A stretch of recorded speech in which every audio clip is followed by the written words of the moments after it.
كما كيعرف الجميع اليوم كانت عندنا واحد المقابله مهمه،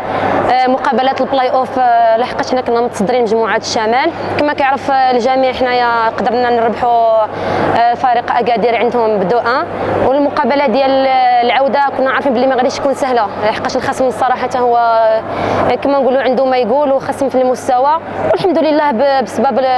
بالكوتش ديالنا والبنات اللي عندنا قدرنا نتغلبوا عليهم في الميدان ديالنا ب9-2. صراحه هذه المقابله هذه كانت مقابله صعبه، لانه الخصم كان خصم صعيب، بحكم انه في الالي كان عندهم اننا ربحنا بدعاء، وكنا كنتظروا انها المقابله تقدر تكون اكثر من الاول، انها تكون مقابله كبيره،